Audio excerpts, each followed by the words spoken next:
राम राम राम राम राम राम राम राम राम नारायण नारायण।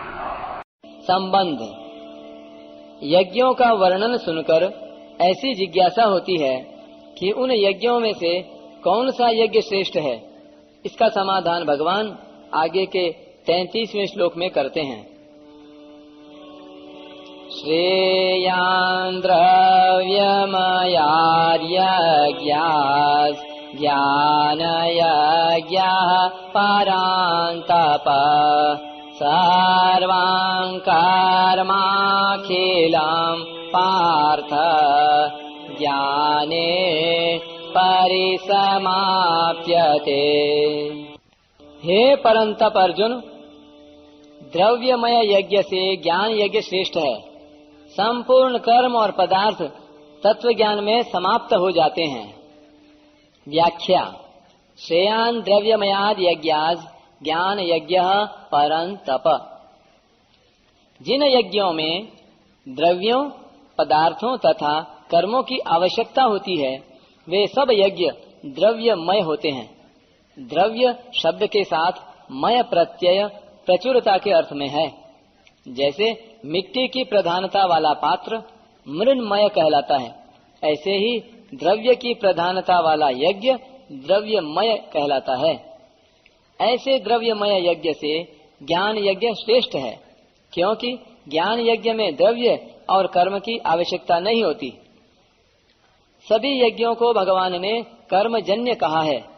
यहाँ भगवान कहते हैं कि संपूर्ण कर्म ज्ञान यज्ञ में परिसमाप्त हो जाते हैं, अर्थात ज्ञान यज्ञ कर्मजन्य नहीं है, प्रत्युत विवेक विचारजन्य है।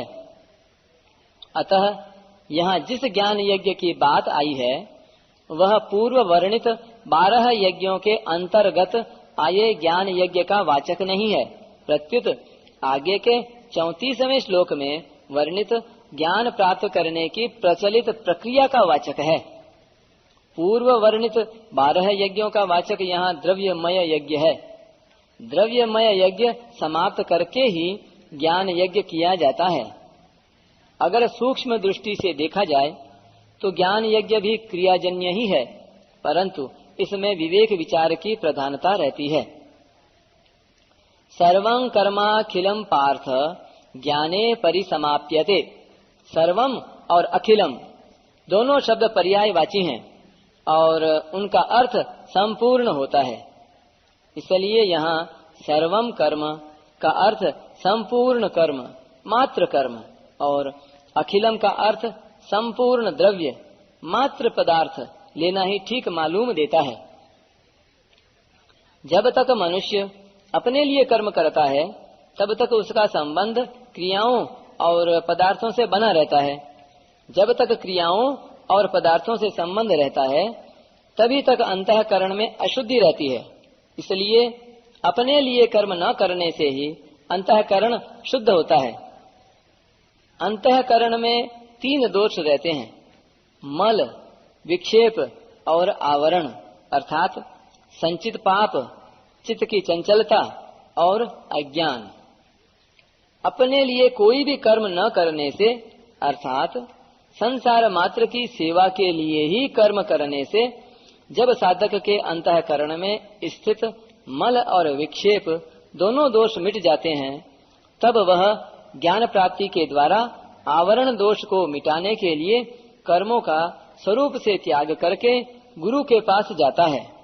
उस समय वह कर्मों और पदार्थों से ऊंचा उठ जाता है, अर्थात कर्म और पदार्थ उसके लक्ष्य नहीं रहते, प्रत्युत एक चिन्मय तत्व ही उसका लक्ष्य रहता है।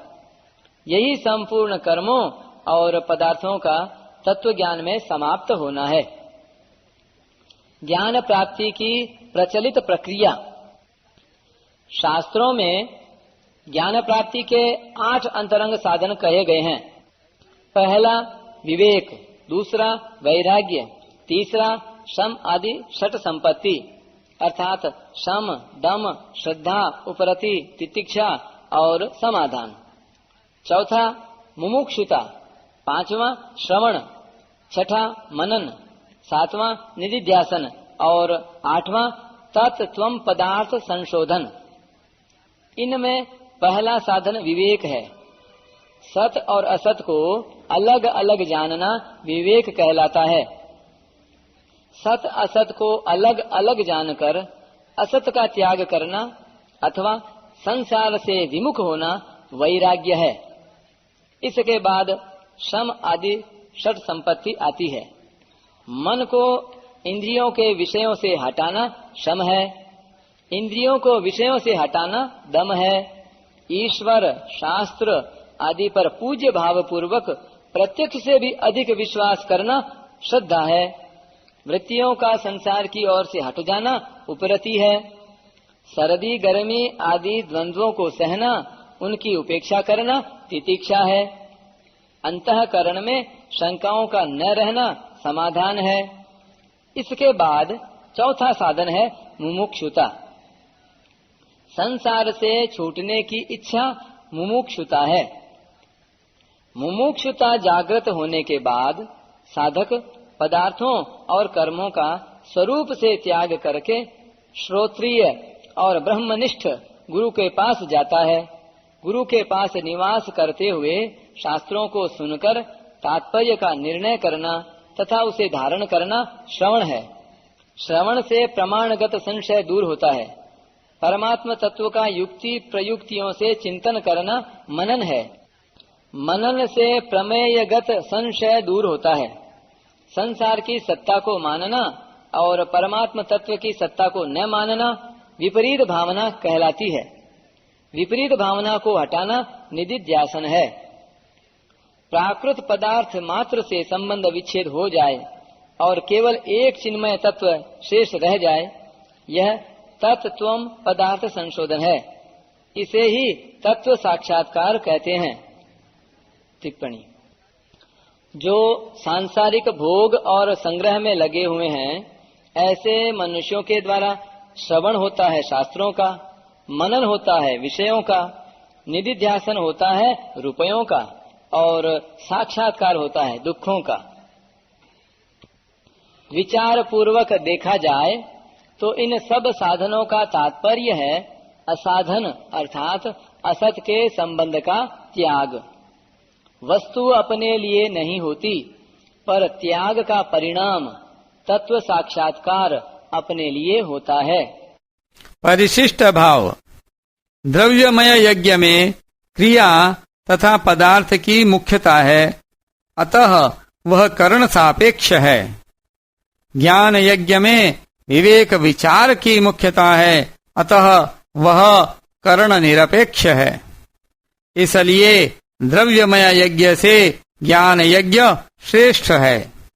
ज्ञान यज्ञ में संपूर्ण क्रियाओं और पदार्थों से संबंध विच्छेद हो जाता है, अर्थात तत्व ज्ञान होने पर कुछ भी करना, जानना और पाना शेष नहीं रहता, क्योंकि एक परमात्मा तत्व के सिवाय अन्य सत्ता ही नहीं रहती।